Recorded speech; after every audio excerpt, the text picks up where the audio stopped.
much. Appreciate it. Good afternoon. St. Patrick's Day, a Friday afternoon, and you're here.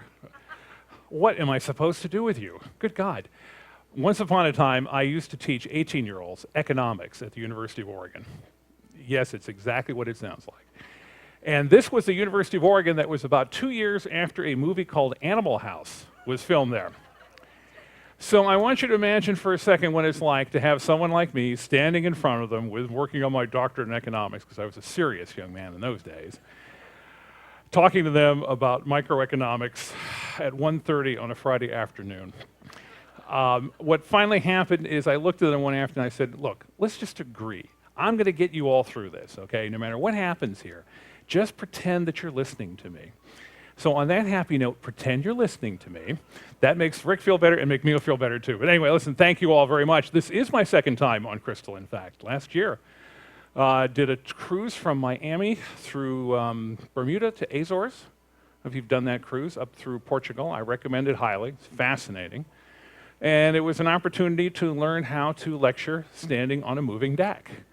So it's very quiet today, but you'll also notice, in spite of these white pants, there's a pair of sort of a white rubber shoes underneath of this thing. So if anything moves, I've got full grip on the stage.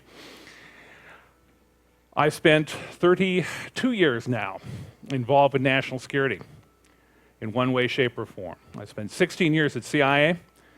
7 years I spent recruiting the Russians, standing in front of people and asking them to commit treason against their country and support us. After I won the Cold War in 1989, single-handedly, actually I was in Tokyo, Japan when the wall came down, watching CNN, thinking to myself, I wonder what I'm going to do now with my career. Came back to Washington, and I had worked on Capitol Hill for a while. Not on Capitol Hill, but I worked as a lobbyist. And so I was assigned to congressional affairs at CIA. Blessed be the peacemaker, for they catch hell from both sides. If there's gray in my beard, you'll know why it's there. It's from 90 through 95. 5 separate directors, including Bob Gates, became Secretary of Defense. Robert Dole hired me to come up to Capitol Hill in 95, 96, so I worked for him a couple of years. By the way, if you see me near a presidential campaign, run. Go nowhere near me, honestly. 2 Doles and a Romney. Don't take me to the track either, as near as I can tell. What I do nowadays is I practice what would be delightfully referred to as beltway banditry. All those consultants, you can hear it on MSNBC. I was listening to Joe Scarborough last night, talking about the consultants in Washington, blood-sucking people that they are, who actually keep the place running for the most part. And by the way, speaking thereof, you should have asked Scarborough exactly what he did for a living. In the middle of all that, I still act as an advisor at CIA. I come in and I talk to the operations guys, and I talk to them a little bit about not only what it was like in the old days, but also take a look and see what kind of technology they're using now. Sometimes the technology overwhelms the fact that this is still human-to-human contact. Talk to the Director of National Intelligence once in a while. I'm on. A few of you will appreciate this, not many. When I first got my AARP card, I suddenly realized that I'm a senior everything now. I'm a senior fellow, I'm a senior advisor, I'm just senior, that's all. So anyway, I'm a senior advisor for the Director of National Intelligence. We'll explain a little bit what that is shortly. What I hope to do this afternoon, is to run through a little bit of what my career was about, because I'm a human intelligence guy, and that's spying at its best, at least to my mind, to talk a little bit about where we've gone in the U.S. with spying. I wrote a book on the subject a few years ago, Spying in America in the Post-9/11 World. Please feel free to go to Amazon, $19.95 on the Kindle, $34.95 on the book. Get the Kindle. And discuss a little bit about how that's developed. The Snowdens of the world, the Tim Cook and Apple versus FBI are not unnatural occurrences to us. Americans have a very deep distrust of government, and we'll talk a little bit about that. And then finally, we'll talk a little bit about what the threats are now, a much more dangerous world than I grew up in, certainly. People die in much greater portions now than they ever did before. So when I talk about the work that we do at the Central Intelligence Agency or is being done at Central Intelligence Agency, know that it was fun, but I always understood that there was danger involved. And people, since 9/11, have found that danger doubled. There's my first badge picture. There's my second badge picture.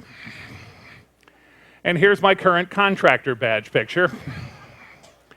I put this in for the most part because my wife is now with me on this trip. She just retired from the Central Intelligence Agency after 33 years.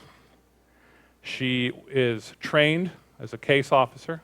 That's the right term, by the way. Case officer is someone who is trained to recruit people to commit espionage. We met in the course in which we were trained to do that. She became an attorney, worked in the Office of General Counsel, working with Justice Department and prosecutions. The last 15 years of her career were spent as a spy catcher. She worked counterintelligence issues on some interesting parts of the world, and she caught people who were doing bad things to us. So, if you'll forgive me for one moment, if you would indulge me, there's the young lady over there. We've been married for 31 years. If you could give her a round of applause. Thank you for your service. And by the way, just parenthetically, she could not only sue me, but blow me up. So, she does spy on me as well. Someone just asked that. There you go. Absolutely, you better believe it. There are no passwords safe in my house. All right, ladies and gentlemen, when we talk about espionage, of course we think about the big six. So let's just get that out of the way right away. And for goodness sake, remember one thing. Commander Bond, MI6, British Navy, because British Navy was throughout the world the most powerful part of the United Kingdom and the empire thereof. I do this because once upon a time I inadvertently said English about Sean Connery. Bad. There was a nice Scottish lady who sent me a nasty note, sent a nasty note to the captain, and just about had me thrown off of where I was. So I will correct myself, because all my family's from England, by the way. It's not that I don't know this stuff, but. All right, so we'll just run down the list quickly. Sean Connery came from Scotland. George Lazenby. Australia. Do I hear are there some Australians here? Yeah, there we go. All right, Australia. My favorite laconic spy, Roger Moore, England. That's right, came from England. He's one of the few that comes actually from England, although the Ian Fleming character, in fact, was a Scot. Timothy Dalton, the Welshman. Pierce Brosnan, I love the way he's hugging that gun. Pierce Brosnan, Irish, an Irishman. And Daniel Craig, a bit of a mix. Wales, it's a Welshman, bit of England. So we got a little bit of both. When people around the world think of espionage, they think of James Bond. When I think of James Bond, I think of, forgive me for a second, a bit of spy porn. But the fact of the matter is that old James Bond here would have been the worst spy in the world. Number one is he gets caught all the time, which is something you do not wish to do. Although there's always some evil person out there devising the most complex plan possible to get rid of him. And of course he escapes and eventually in a complex way gets rid of them too. You want people who are dull. You don't want people who live flashy lives. You don't want people who are obvious in terms of what they do. Now, that doesn't mean they don't have a personality. That doesn't mean they don't talk to people. That doesn't mean they can't engage with people. It just means you don't want someone out there who looks a little bit like this and acts a lot like that. Spying is about getting secrets. It's about obtaining information from people or places that don't want you to have information. It is also the second oldest profession. I picked this picture in particular because that is a woman by the name of Mata Hari. Mata Hari was a spy in World War I, quite effective gathering information, up until the point she got caught. And again, I offer to you, as wonderful as a spy she may be, she got caught. If you get caught, you don't gather more information, and you got yourself a problem. Especially Because if you get caught, every person that you ever met with is now suspect. You can talk to your dry cleaner, you can talk to your mailman, you can talk to whomever else, and the local police are going to think to themselves, why did that spy talk to them? So hundreds of people can be affected. You may remember a few years ago a woman named Valerie Plame, former CIA person. Sue and I both knew Valerie. Valerie could be a little flamboyant, but she certainly didn't deserve being outed, because everything that she did for years and years in her career, and all the people whom she met with in all those countries, were suddenly up for grabs. It is sometimes a very tough-edged life that must be conducted carefully. How do you spy? I remember some kid asked me, how do you spy? Well, I usually phrase it in terms that now, because I have an adult in the audience, I can perhaps say it just a little bit differently. There may have been a few of us in our early youth who went into places called bars. Now, I know no one here would have done that, so I'll try to explain to you what that is. In overall, we were trying to target someone. We were thinking about a general idea of what we needed. For instance, once upon a time, I was targeting Russians. I was interested in what Russians were doing in terms of selling gold. Why? Because at the time, the ruble was not a quote-unquote convertible currency. How are the Russians getting greenbacks? How are they making money? So I knew generally what people wanted me to look at.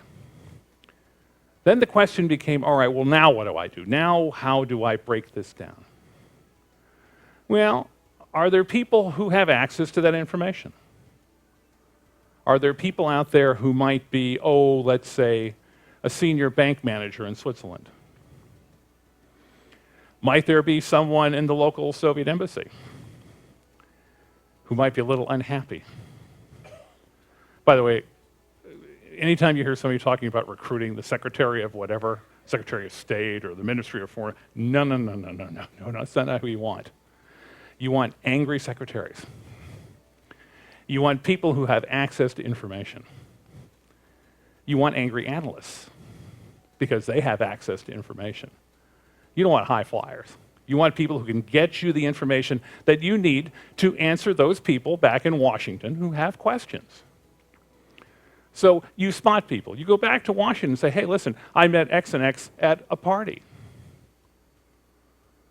Do we know this person? Have we run into him in the past? The diplomatic circuit, even the terrorist circuit to some extent, is filled with people who do it for a living. And they show up over and over again. Maybe it's a new person. You go back, you find out from headquarters whether or not you've got something on this person, whether you know something about this person. And then you begin the process of assessing them. Hey, how you doing? Nice to meet you. Glad to meet me. What's your sign? The idea is you begin the process of trying to understand who these people are, what kind of access they have, but also what kind of problems they've got, and what kinds of things that they're interested in. There's this nonsense out there that you recruit people with money, you recruit people with sex, you recruit people with whatever. You recruit people with one thing: they like you.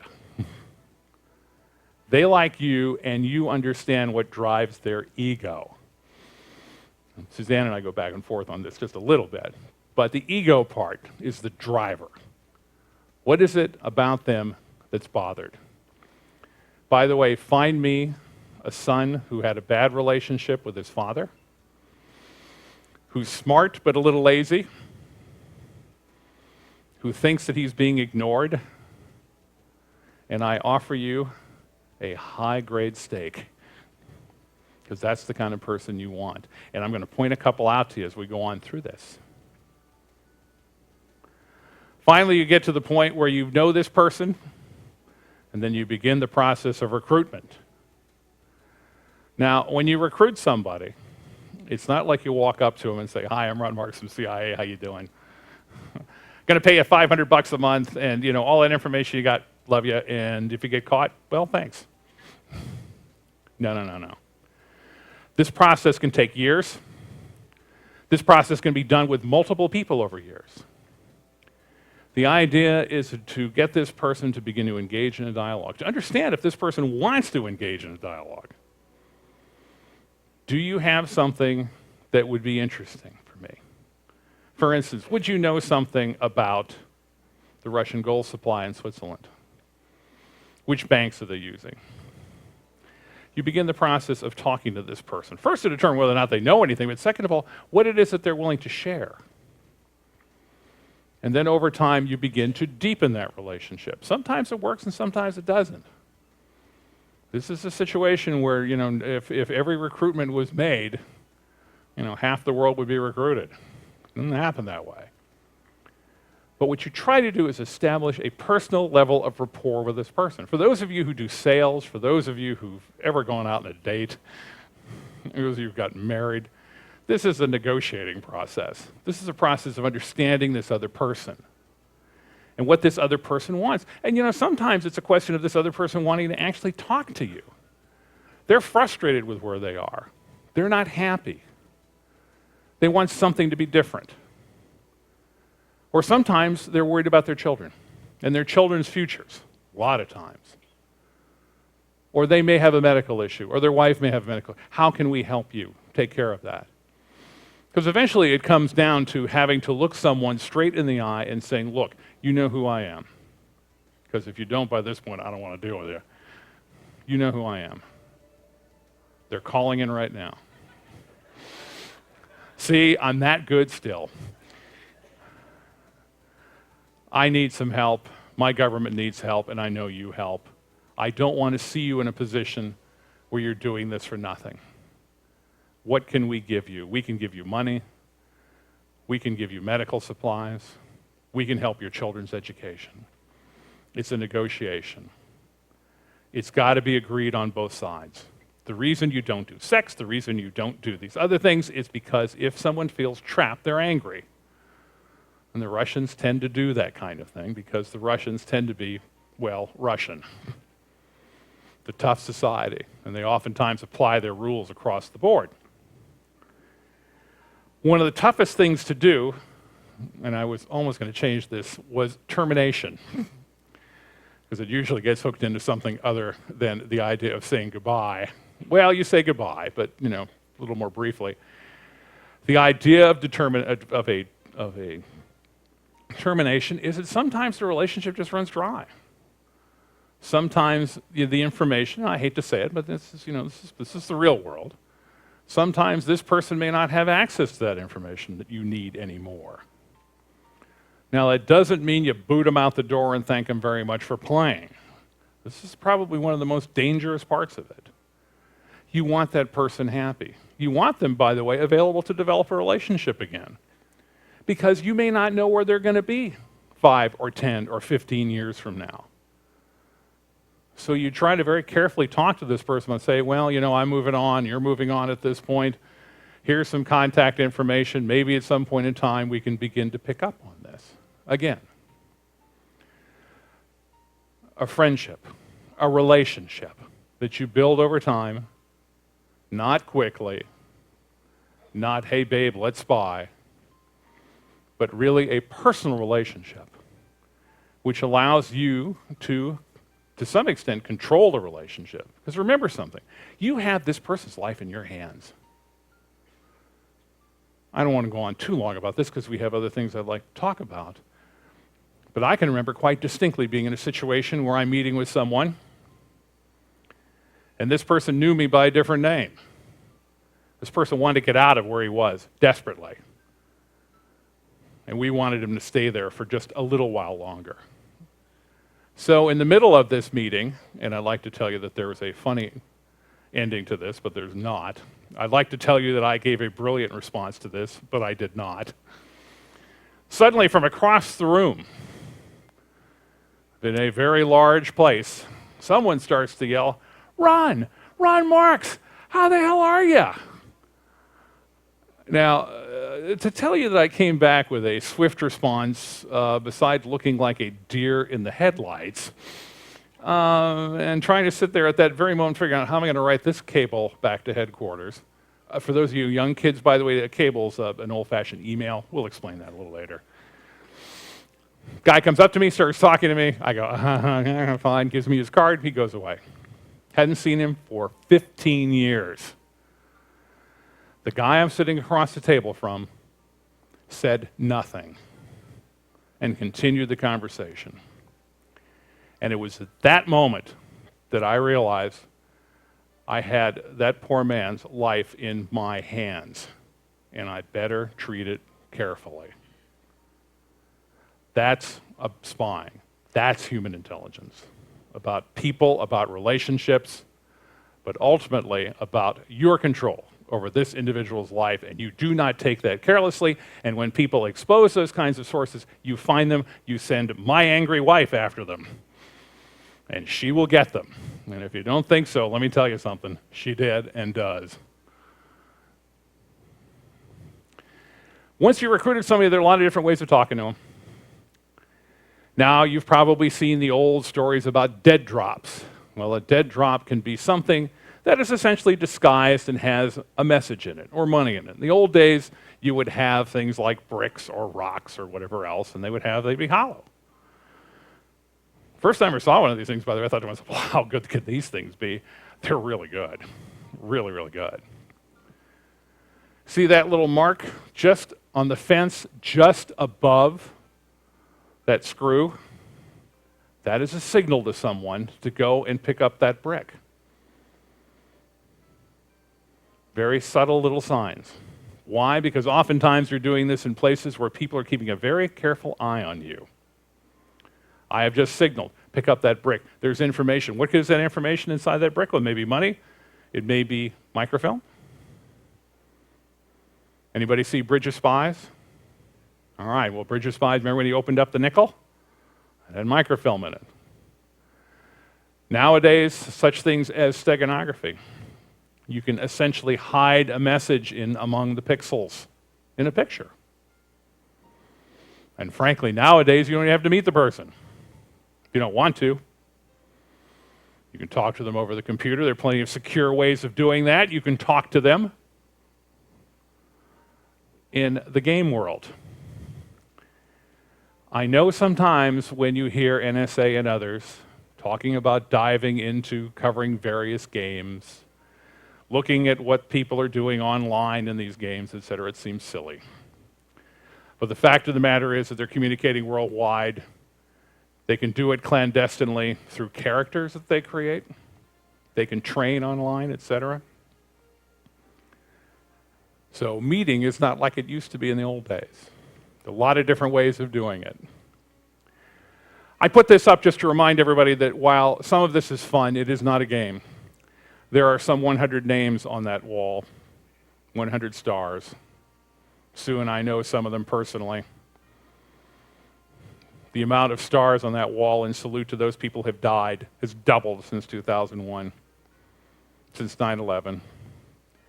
In fact, most recently I had a dinner where I was sitting next to the chief librarian of the Central Intelligence Agency. Believe it or not, they have one of those. And she was telling me they now have to figure out where they're going to put the next stars. They've run out of room. It used to go down to that book which lists those names which can be listed. There are still people who are covert, who are undercover, who've passed away, and their family has asked that their name not be exposed. Now they're going to have to go above in the honor of those. It's an inevitability. It is a tough, dangerous business. Make no mistake about it. The reason I put the Constitution up there is not because I'm one of those guys who runs around with the Constitution sort of waving it around. But I want people to understand that we in the United States go by a given set of rules that are laid out in that Constitution that really go to our gut. For those of us who used to build cars in the old days or take cars apart, there used to be something called a Chilton Manual. It's like this big book that had all the car parts in it and how they all fit together, et cetera. The United States Constitution is a Chilton Manual of the United States. And it says one thing: we don't trust government the distance we can throw it. And if you don't think so, we've got a legislative branch an executive branch, a judicial branch, all of co-equal power. Now, we've lived in a time where the president has tended to dominate. Part of it is just simply because in terms of reaction to military threat. If you're President Eisenhower and you've got 30 minutes to respond to a Soviet launch, you're not going to go to the Congress. If you're President Obama, you may have some more time now, and you can see what some of the conflict is there. We have states' rights, we have individual rights, and by the way, if just to make the point one more time, we put together a Bill of Rights. We left England to be on our own because we are citizens, not subjects. And citizens inherently have a bargain with their government. What's the trade-off here? You take care of us, we'll take care of you. We'll vote for you. We'll keep you in. If we're not happy with that, and as you might have noticed in the last year, there are a lot of unhappy people, then changes are made. But remember this. And the reason I say this is because when you're talking about spying, you're talking about really trusting government. You're saying that we trust your government enough that we're going to allow you to conduct clandestine activities within our country, or without. And we believe that you will not use that to create an autocratic state. Well, we've always spied in the US, more or less. You see Washington spies here, the story of the first spy. He was running spies against British. He was also running spies internally, by the way, to try to find out who was opposed to the United States becoming a separate nation. Now, you're about to hear a theme throughout this whole process. The theme is people who don't deserve the reputation that they got. Did I mention that Nathan Hale got hung? Nathan Hale was a spy. Therefore, as one of my old clandestine friends once grumbled to me, well, he was a loser. Why was he a loser? He got caught. Was he a patriot for doing it? Of course. As a spy, you say to yourself, maybe not. There's a lovely statue of him, by the way, that sits right out in front of the Central Intelligence Agency. You walk right out the door. I don't know there was meant to be a reminder or a warning. This little object is an encoder. If you didn't play with one of these things as a Boy Scout or Girl Scout, you should have. A little crypto device. If you turn it one way, suddenly one day O is equal to B. If you turn it another way, another day O might be equal to C, etc. It's still, believe it or not, one of the more efficient ways of encrypting any message that you've got to make it secret. And the spies of the 17th and 18th century had these. And they used them. And it was often difficult to decrypt. There's some wonderful stories of Washington staying up quite late trying to get this message that was sent to him and having no idea exactly what the code was. We spied in the Civil War. Abraham Lincoln was probably the biggest spy master in the United States up until Franklin Roosevelt arrived. We were in a Civil War that cost us 750,000 people in the United States. If you think about that nowadays, that number would be roughly, well, let's say, times 10 to the population, about 7.5 million killed. It was a bitter, dirty war. We used spies against the South. We used female spies against the South who would gather information with their charms. Jefferson Davis over here on the right, well, he had a lot of spies, and most of them were located in Washington, D.C. Southern sympathizers trying to gain information from somewhat loose-lipped generals, many of whom were loose-lipped and gave a lot of information to Jeff Davis. But Jeff Davis, while he had human intelligence, and Abe Lincoln, while he had human intelligence, didn't have this. The Civil War is the first war in which we first had balloons that had cameras in them. People actually flew these things up in the air with a big old daguerreotype sitting there, and they took pictures of a battlefield to find out what the formations were. Oh yeah, that poor guy hanging on the telegraph pole there, he was trying to cut into telegraph wires to hear what was being said back and forth. If you want to know what NSA looks like in 1861, there it is. The first employee, number 1. And if you think things have changed all that much, and I apologize if it's a little grainy on top, from the film Lincoln. You remember that Lincoln used to leave the White House and sort of go across the way to what's now the old executive office building. And there were 12 telegraphers in there who picked up information from around the battlefields. Lincoln knew where everybody was all the time. Jeff Davis didn't. And sometimes the messages back and forth between a frustrated leader and some of his generals are worth a read. But Lincoln knew where things stood. Lincoln had the first White House Situation Room. Take a look below. That's President Obama. That's the modern version downstairs in the White House. It's funny now. We have the pattern set for what will be spying going forward. We leap up to World War I. World War I was quite a shock to the system. We really hadn't had a large-scale battle for some 50-odd years. And something had happened during that period of time as well. We had a vast number of immigrants coming in to the United States. In 1920, when my father was all of about 14 years old, I looked it up one time, the United States had something on the order of 17 to 20% foreign-born.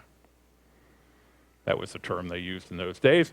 By the way, one of them was my grandfather, a German, who slipped into the country in Baltimore and was so pro-German during World War I, he had his barn burned down. Every one of his children ended up serving in World War II, including my mother, who was in the Women's Army Corps, a master sergeant, asked me if I know how to make a bed, asked me if I could bounce a quarter off a bed, asked me if I know how to shine shoes, and asked me when I hear the words following, straighten up and fly right, what I do. Stand up quickly. The problem in World War I was an internal one. Less that we were spying overseas than we had to deal with spies at home. The Black Tom explosion in New Jersey was one of the largest explosions in the United States history, caused likely by German agents. We were also dealing at this time, shortly after World War I, with anarchists. If you think the guys from Anonymous are anarchists, at least they confine themselves so far to being nasty online. Anarchists did not believe in big government, they did not believe in big business, what they believed in was blowing things up. This is down near Wall Street. I used to spend a lot of time down here. And if you walk by what used to be J.P. Morgan down there, you can run your hand on the wall and you can still see the pits from this thing that killed 40 people, an anarchist bomb. We had no internal operations that could deal with that, no internal law enforcement, no internal intelligence service that could deal with that. Up until this handsome young man was appointed to the Bureau of Investigation. Everybody recognize him? J. Edgar Hoover. No doubt with a Garfinkel suit on, for those of you who remember that story within the movie. J. Edgar Hoover took that thing over and began the process of rooting out communists, anarchists, pro-Germans left after the war, pro-Irish who were doing things that you might remember against the British during this period. It rubbed up against many of the ethnic communities in the United States. But Hoover was of a single mind. It was simply ordered by the president, go and do it, and he did. What served us well is that the FBI established enough of an ability to ferret out spies that by World War II, we could rather easily deal with attempted German infiltrations, for instance. The amount of espionage, the amount of damage done during World War II by people who wished to engage in some form of activity here by Germans or by Japanese was minimal. These characters were actually caught floating in from a submarine on Long Island, and the FBI grabbed them. December 7th, 1941 is a day that marks the beginning of the United States as a world power. It also marks the largest version of an intelligence failure. We had information available The structure at the time was very loose. Army gathered stuff, Navy gathered stuff, State Department gathered stuff. There was no central place to put it except, believe it or not, Franklin Roosevelt's inbox. Let me correct myself. Franklin Roosevelt's secretary's inbox. So Secretary of War came in, Secretary of State, Navy, Army, etc., all were providing stuff. I had a friend of mine who used to have on his wall a great cable from Quito, Ecuador, dated December 6, 1941, talking about how the Japanese #2 in their embassy down there was drunk, talking about how the next few days Japan would attack Pearl Harbor. For those of you who have ever watched a movie called Tora, Tora, Tora, I recommend it highly, because it talks about what happens when a whole bunch of people are playing in different ways and they literally can't get the information to the president or get the information out. And what's more, for 24 hours after this happened, President Roosevelt's ability to gather information on what happened out there was minimal. Minimal. He didn't even know what was sunk. Part of it was because the guys out there didn't want to talk about it. The other part of it was that we had radio problems. And people were getting information in bits and pieces, and he was trying to collate it. One of the things that we did not have was a way in which to engage the Germans in what would be called covert activities, covert actions.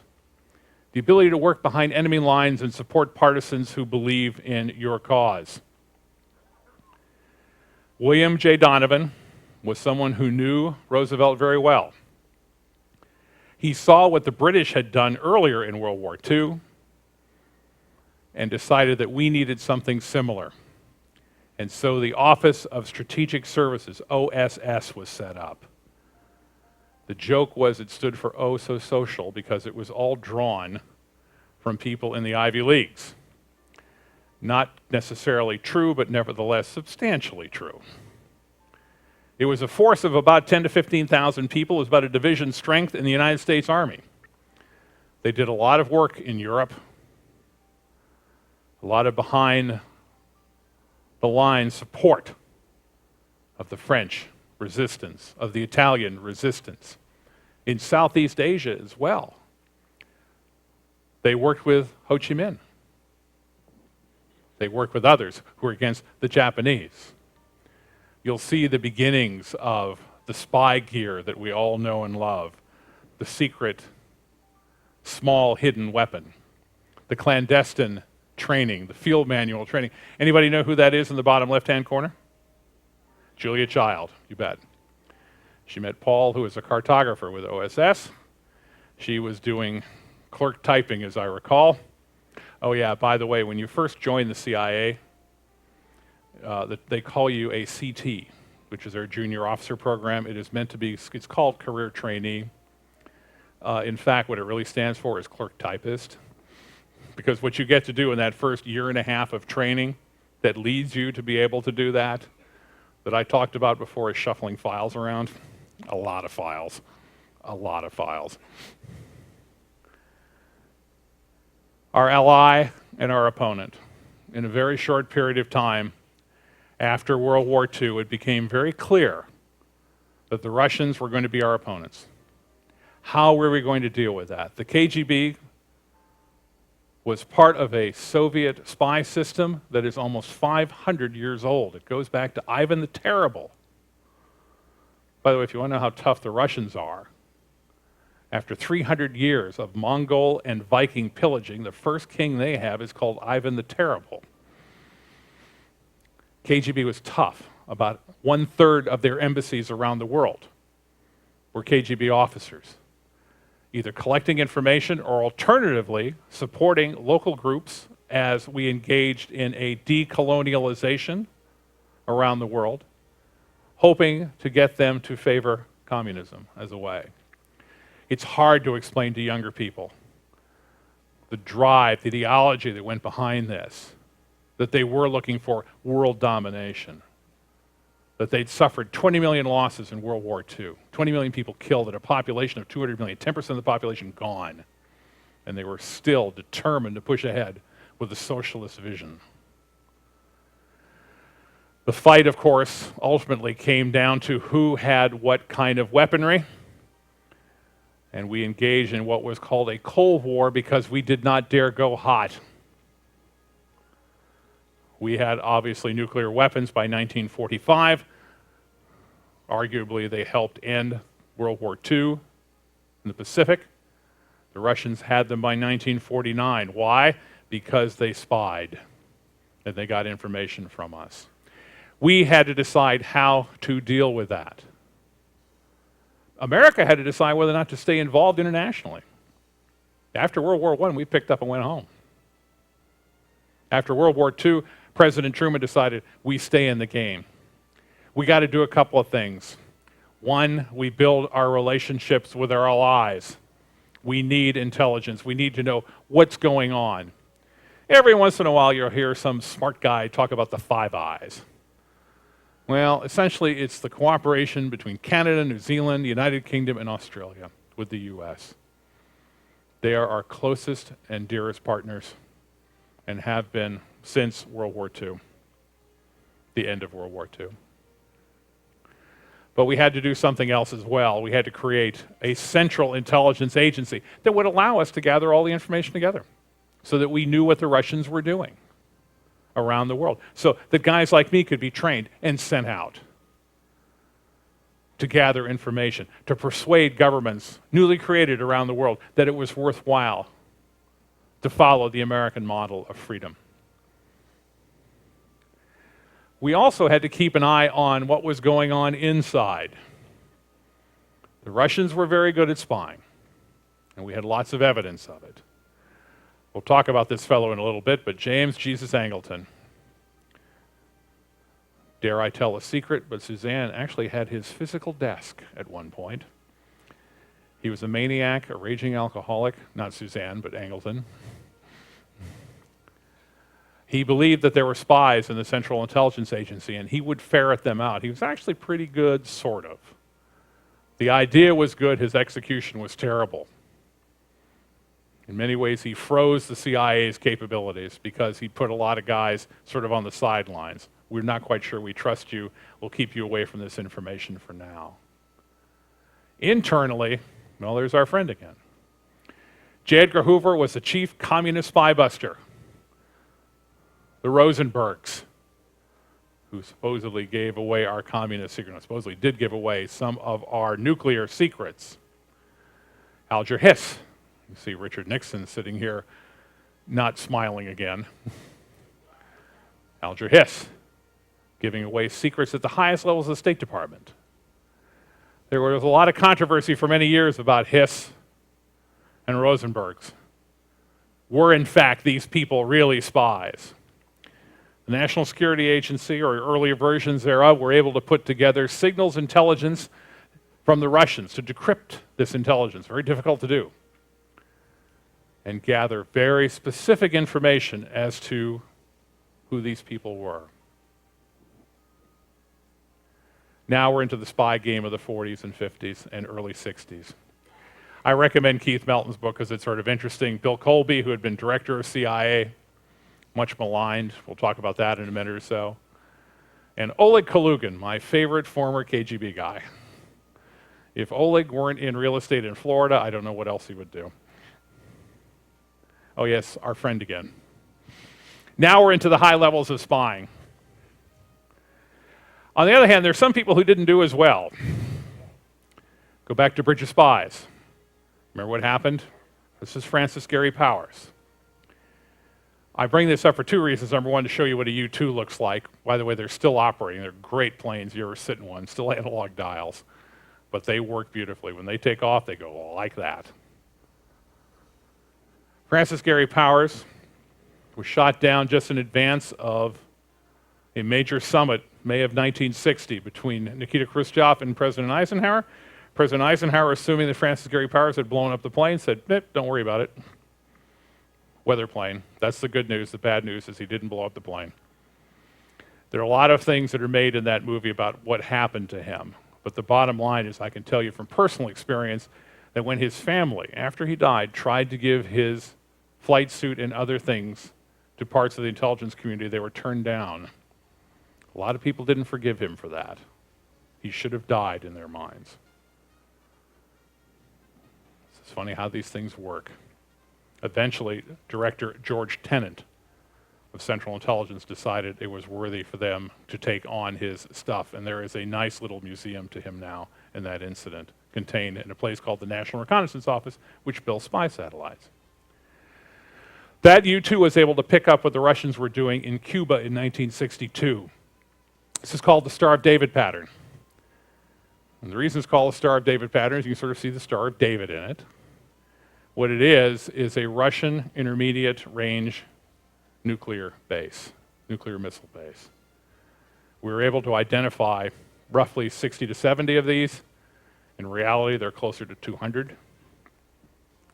It allowed us to understand what was happening in Cuba, that the Russians were willing to use that as a gun to our head. What we didn't know was what the heck were they thinking. And this man, a Russian spy for the United States, Oleg Penkovsky, probably saved us from a nuclear war. His access to the highest level of records in the KGB, in the Politburo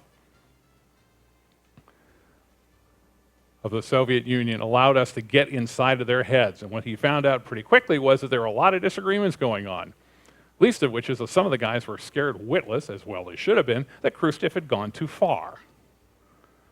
And we had some room now to negotiate. And President Kennedy knew this, and he could negotiate. He was, of course, caught, our friend, and in the finest KGB fashion, killed after the trial in which he was convicted. And by the way, the Russians don't waste time. In Lubyanka Prison, you walk back down from your cell to a given place, and they put a 9mm to the back of your head, and they blow your brains out.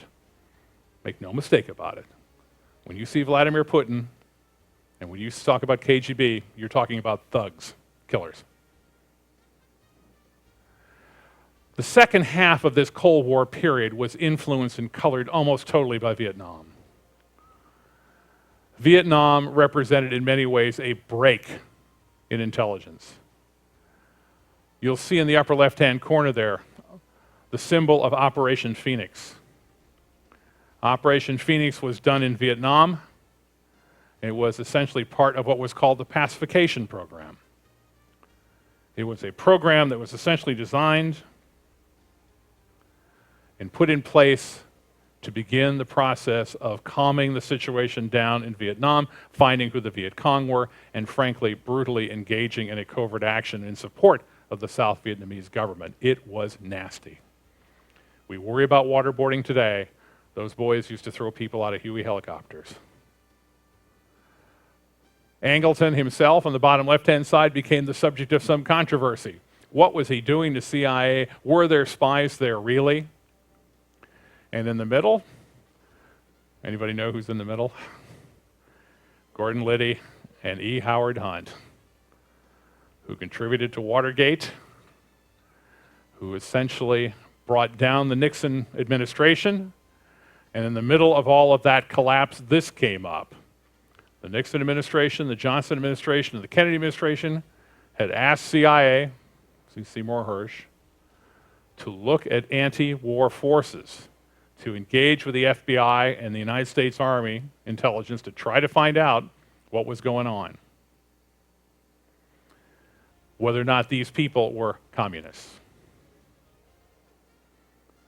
That, at that point in time, no longer stood as a good reason for doing this. Times change. Eventually, the Church Committee in '75 started to expose some of the other secrets that had been done over the years, how we tried to kill Castro, what kind of connections there were to US media. All of this caused Director Richard Helms to resign, forced to resign. William Colby took over, a period of time not necessarily in which the CIA was held in high regard. Let me introduce you to the man who did his level best to help the CIA come back from all of its problems in the 1970s. Yes, ladies and gentlemen, that man up there is President Brezhnev. Because in December 1979, after Jimmy Carter had looked him in the eye and felt very comfortable with him, he proceeded to go in and invade Afghanistan. And at that point in time, President Carter felt, to say the least, betrayed and began the process of trying to rebuild CIA's overseas capabilities. But as you might remember, the 1980 election, the Iran hostage crisis, it's too short a period of time for me to talk about Argo, but you'll note that CIA was part of the process of getting some of the people out of Tehran. Bill Casey and Ronald Reagan. Bill Casey had been a member of the Office of Strategic Services, a lawyer in New York, had run Ronald Reagan's campaign. Ronald Reagan and Bill Casey had one thing in mind. They wanted to break the Russians. They thought they were economically and politically vulnerable, and that Afghanistan was the place to do it. Remember the movie Charlie Wilson's War? All right, Charlie Wilson's War was about getting long-range missiles in to knock down helicopters so the Mujahideen, the Afghan rebels, could work on the ground. And I always love the second line, do we get to win this time? For those of you who are aficionados of Rambo, in Rambo 3, he goes back in and says, do we get to win this time? And the answer was, we did. Unfortunately, the spy business doesn't stop. I work with this guy. In fact, I worked about the distance from my sitting here to just about where you, well, let me chase about one more back. I'd known him for years. Remember what I talked about before in terms of the kind of guy who you'd avoid at a cocktail party? Didn't have a good relationship with Dad. Thought he was smart. This guy killed 12 of our agents in Moscow. And remember, I told you how this is done. He's now, of course, sitting in a federal prison writing letters to himself. Still convinced, by the way, that he was correct. That he was trying to bridge the gap between the United States and the Soviet Union, which he did with the exception of a couple $1 million that he gained as well. Once the wall fell, the question became whether CIA. And I must admit, as a young man sitting there at age 42, 43, I too was wondering what in the world was going on, age 40. What was I going to do? Francis Fukuyama wrote a book that said we are now at the end of history. Here's your problem. No one told him. For the last 10 years before old Francis, and by the way, Francis is a nice guy. I got to meet him a couple of times. And he even kicks himself for the title now. The idea was that we'd arrived, at the end of this ideology. They're going, it was a great academic book. The title was really catchy. That's the good news. Here's the bad news. And the bad news is right there. Because when we were talking about all this nation-state stuff before, when I'm spying with people and all that, there's a whole other thing that was going on. There is, to put it politely, a food fight going on within the Islamic world, a debate over where Islam needs to go. Osama bin Laden, whatever you may think about him, represents a side of the debate that says our greatness was in the past, the West's ideology is wrong, and we need to go there, and our main enemy is the United States. It continues with ISIS, it continues with other groups now as well. Another intelligence failure, although, again, we were not structurally prepared to garner the information that we needed to have. FBI and CIA had been separated to some extent by what had happened before Watergate and couldn't exchange information well. 3,000 people died that day. The largest number of casualties we've had on U.S. soils outside of the Civil War. The largest number of casualties inflicted on us by a foreign body since the Battle of Bladensburg, Maryland, in 1814. What a shock to the system. I think every person in this room probably remembers where they were that day. And having talked to the people who were at CIA during that period of time, one of their concerns, in fact, is one of those planes was going to aim toward them. Dangerous, dangerous stuff. But people had been predicting it. The question was when and how. As we dove into this war, CIA used new and different techniques, but also went back to some old ones. The idea of covert action in the field. A friend of mine, Hank Crumpton, is actually in this picture. Very quickly after 9/11, we went out to Afghanistan. And frankly, within about a few months, ended up with the Special Operations Forces taking the entire country. We have been involved now in the last few years in using Predator UAVs to blow up our terrorists. we identify. Huge portion of the agency is now devoted to doing that. We've also had to deal with this problem. High value targets. These people who are part and parcel, dangerous, who want us dead, whom we reached out to capture and gathered information and engaged in some activities that were legal, but then became questioned. We set up new bureaucracies, Director of National Intelligence, so that it could coordinate all 16 of those bodies. The United States intelligence community is 16 members total, including NSA and CI, et cetera. They are worth about $70 billion a year. They are huge in terms of the amount of money spent. It's one of the things that I do in my life is sit down and try to figure out whether or not those assets are being spent correctly. We work more closely now with NATO and even UN in terms of gathering and collecting information. Oh yeah, there's a Department of Homeland Security now, as you might remember, in the airport. They have the unenviable job of dealing with our borders and 17,620 state, local, and tribal law enforcement authorities in the US. Remember what I said about not trusting centralized government? There's a good example of it. NSA was allowed to spy at home and collect information. They are not collecting your phone calls, by the way. They're simply collecting the numbers that are being called. When things get nasty, then they go and collect directly. The reason I wrote this book a few years ago was I was afraid they were collecting a lot, and the fact of the matter was that they weren't telling people exactly what they were doing. And I don't mean specifically, I mean just in general. So it was one thing when these guys started to react to it, our friends in Anonymous, who don't like this kind of thing. It's another thing when Snowden does. Unfortunately, as you might recognize the Tsarnaev brothers and our friends from San Bernardino, the threat has not gone away. And we may need that information. Although these two people who are not about to exchange Christmas gifts, if you recognize, one is Tim Cook from Apple, the other one is Jim Comey, FBI, they've got a problem with each other and how this information is collected and who has access to it. Again, back to our Constitution. We still have threats. You know the North Koreans are talking about nuclear weapons again. ISIS, Iran. But let me suggest to you, in fact, ignoring the Daniel Craig part for a moment, that in fact we still have ways of dealing with this. We still have a way of countering this.